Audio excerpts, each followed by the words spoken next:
أعوذ بالله من الشيطان الرجيم بسم الله الرحمن الرحيم ولكل جعلنا موالي مما ترك الوالدان والأقربون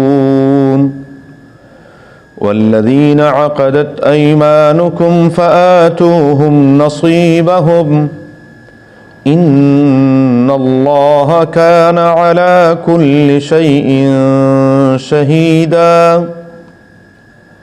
وَلِكُلٍّ جَعَلْنَا مَوَالِيَ، اور ہر شخص کے لیے ہم نے بنائے ہیں وارث، مما ترک الوالدان والاقربون، اس میں سے جو چھوڑا والدین نے اور رشتہ داروں نے، والذین عقدت ایمانکم، اور وہ جن کے ساتھ پختہ قسمیں ہوئی تمہاری، فآتوہم نصیبہم، پس ان کو ان کا حصہ دے دو، ان اللہ کان علی کل شیء شہیدا، بے شک اللہ تعالیٰ ہر چیز کے نگران اور محافظ ہے۔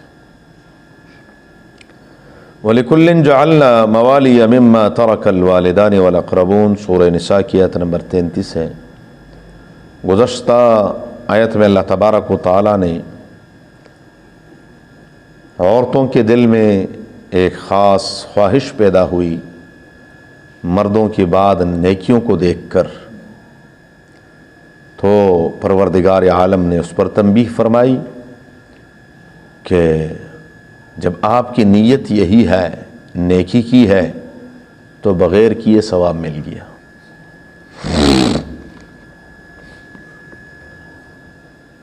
بغیر کیے، رسول اللہ مبارک ارشاد گرامی ہے، نیت المؤمن خیر من عملہ، مومن کی تو نیت یہ اس کے عمل سے بہتر ہے۔ ابھی نیکی کا ارادہ کیا نہیں ہے، اللہ تعالیٰ فرشتوں کو حکم فرماتے ہیں کہ لکھ دو کس نے کر دی۔ وہ کریم ذات ہے، گناہ کا ارادہ کرتے ہیں، رب فرماتے ہیں نہیں ابھی اس نے کیا نہیں تو لکھتے کیوں؟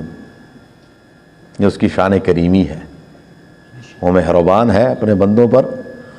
تو بہرحال جب ان کے دل میں جذبہ یہ ہے، تو جب خاوند نماز کے لیے جاتا ہے، بیٹا نماز کے لیے جاتا ہے، بھائی نماز کے لیے جاتا ہے، اور اس کے دل میں یہ جذبہ، اللہ تعالیٰ اس کو بھی وہی جو گھر کے اندر یہ بالکل اس آخری کونے میں نماز پڑھ رہی ہے، اس کو جماعت کا ثواب مل رہا ہے۔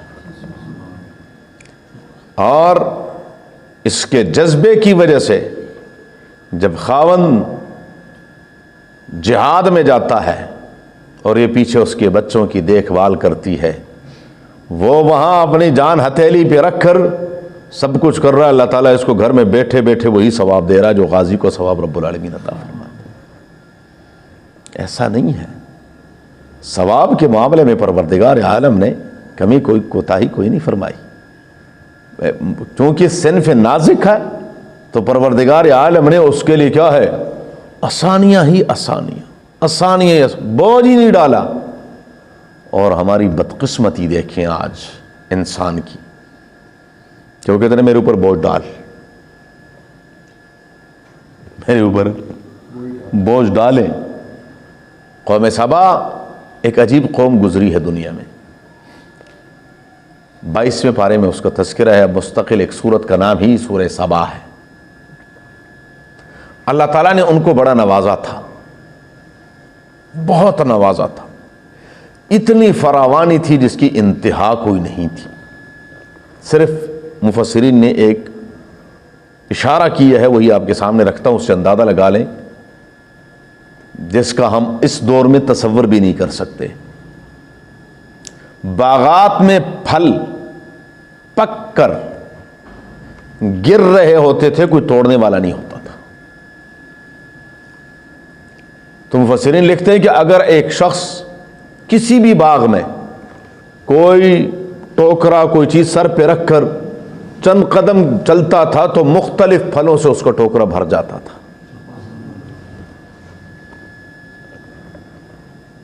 سفر کا عالم یہ تھا، صبح نکلیں، دوپہر تک بہترین ایسی جگہ پر پہنچے جہاں آبادی ہے، ہوٹل ہیں, کھانے پینے کا بندوبست ہے, سارے معاملات. پھر وہاں سے سفر شروع کیا اور اگلے مرحلے پر مغرب سے پہلے پہلے ایسی جگہ پر پہنچ گئے جہاں پر رہنے کے لیے مسافر خانہ بھی ہے, کھانا بھی ہے, ہر چیز ہے. اب دور دراز کے لوگوں کے بارے میں وہ سنتے تھے, وہ کہتے تھے کہ ہم نے اتنا سفر کیا, راستے میں نہ کہیں پانی تھا نہ کوئی آبادی تھی, ہم نے بھوک برداشت کی, پیاس برداشت کی, تھک گئے. اچھا کوئی کہتا کہ ہمارے علاقے میں ہمیں کبھی پھل میسر آتا ہے, وہ کہتے ہیں ایسا بھی ہوتا ہے. کوئی کہتا کہ کچھ قحط سالی, اناج کی کمی, وہ کہتے اچھا. تو انہوں نے کہا باعد بین اسفارنا, دعا کی باقی تھا, ربنا باعد بین اسفارنا وظلموا انفسهم وجعلناهم احادیث ومزقناهم كل ممزق. جب انہوں نے اپنے لیے خود یہ مانگا, اللہ یہ کیا ہے کہ اتنا سفر ہمارا قریب ہو گیا ہے, یہاں سے نکلتے ہیں اگلی بستی میں پہنچ جاتے ہیں, وہاں کھایا پیا, پھر اگلی بستی میں پہنچ جاتے ہیں, وہاں ہم نے کبھی کوئی تکلیف دیکھی ہی نہیں ہے, ہمیں بھی کوئی تکلیف ملنی چاہیے. رب العالمین نے پھر تکلیف دی, اور ایسی تکلیف دی کہ رب العالمین نے صفحہ ہستی سے ہی مٹا دیا. اور اللہ بڑا عجیب, اللہ اکبر, اللہ تعالیٰ قادر مطلق ہے. جس ڈیم کی وجہ سے ان کے تمام امور سلطنت چلتے تھے, ان کی سارے معیشت کا دار و مدار زراعت پر تھا, اور زراعت کا دار و مدار ایک ڈیم پر تھا, سد معارب اس کو کہتے ہیں. سیل عارم کا لفظ قرآن میں آتا ہے کہ ایک ڈیم تھا, اس سے مختلف نہریں نکلی ہوئی تھی, زمینیں آباد تھی, باغات تھے, اناج تھے, ہر قسم کی چیزیں تھی, دنیا جہان کی چیزیں باہر برآمد کرتے تھے. اب انہوں نے کیا کیا, رب العالمین نے کوئی لمبی چوڑی فوج نہیں بھیجی, چوہے آئے اور انہوں نے مٹی نکالنی شروع کر دی اسی بند میں سے. اب پانی کو معمولی سا بھی اگر وہ مل جائے تو پھر راستہ اپنا بناتا ہے. اب جب انہوں نے سوراخ کیا, وہاں سے وہ جو ڈیم تھا وہ سوراخ ہوئے, پوری بستی تباہ و برباد ہو گئی, باغات مٹ گئے, زمینیں تباہ ہو گئی, وہ پوری بستی صفحہ ہستی سے مٹ گئی. رب العالمین فرماتے ہیں وجعلناہم احادیث, ہم نے ان کو صرف کہانیاں بنا دیا, تاریخ میں صرف ان کی واقعات ملتے ہیں, وہاں کوئی چیز نہیں ہے, حرف غلط کی طرح ان کو مٹا دیا پروردگار عالم نے. آج بھی غیروں سے گلہ نہیں ہے, لیکن اپنے مسلمان ماؤں بہنوں سے گلہ ہے, اور مسلمان ان مردوں سے گلہ ہے جو ان عورتوں کی آوازوں میں آوازیں ملا کر باتیں کرتے ہیں. کہ رب العالمین نے سارا بوجھ مرد پر ڈالا ہے, عورت کہتی نہیں میں میرے اوپر بھی بوجھ ڈالے, میرے اوپر بھی بوجھ ڈالے. بدقسمتی نہیں ہے. آپ اندازہ لگائیں, ہم آپس میں بیٹھے ہوئے ہیں, جس آفس جس دفتر کے اندر 10 مرد ہوں اور 2 عورتیں ہوں, ان کی حالت کیا ہوتی ہے. اب مرد بھی تو اسی معاشرے کے ہیں نا, ہمارے اس معاشرے کے ہیں, وہ کوئی صحابہ کرام کے دور کے تھوڑی ہیں کہ وہ بس ہمیشہ یوں کرتے ہیں, اور کبھی انہوں نے ان عورتوں کو جو جگتے وہاں پر ان عورتوں کے ساتھ ہوتی ہیں, مجھ سے آپ بہتر جانتے ہیں. جو باتیں ان کو لگائی جاتی ہیں, خدا کی قسم بعد اوقات تو کلیجہ منہ کو آتا ہے کہ اللہ تعالیٰ ایسی آزمائش میں کم از کم ہمیں اور ہماری اولاد کو نہ ڈالنا. آمین کہیں. جی اب اگر معمولی سا اس سے 2-4 باتیں کہے, بس اس کے ہاتھ پھر کام چھوڑ دیتے.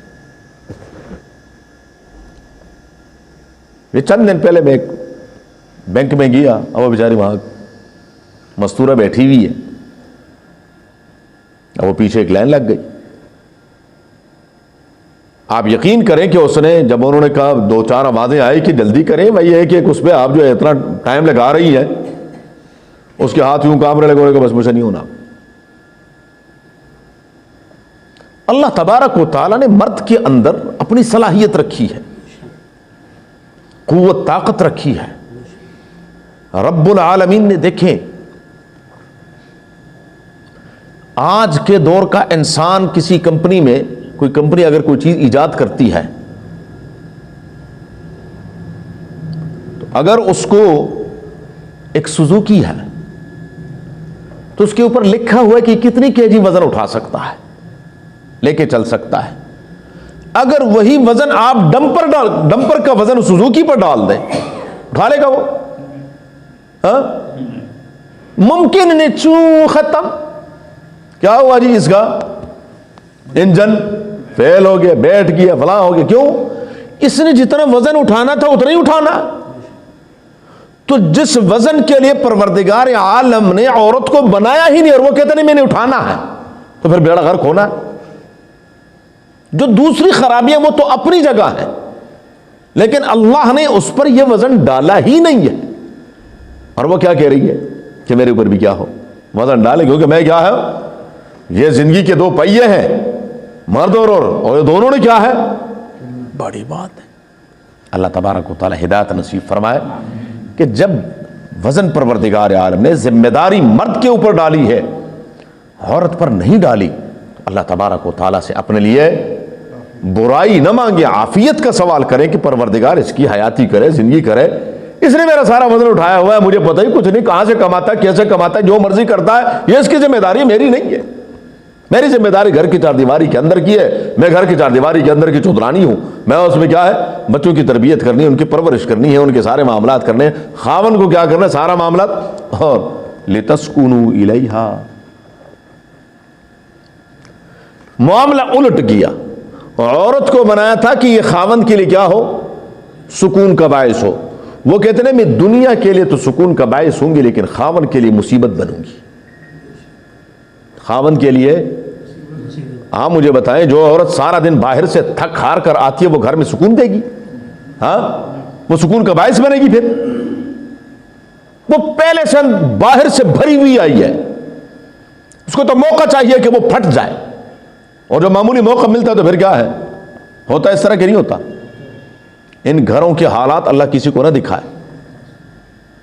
ماں پھر آئے روز یہی مسائل ہوتے ہیں، بلکہ عموماً یہی ہوتا ہے کہ پھر خاوند بیچارے نے اس دن تو کمپرومائز کرنا ہی کرنا ہے، وہی نیچے لگ جاتا ہے اور وہ پھر چودرانی ہوتی ہے.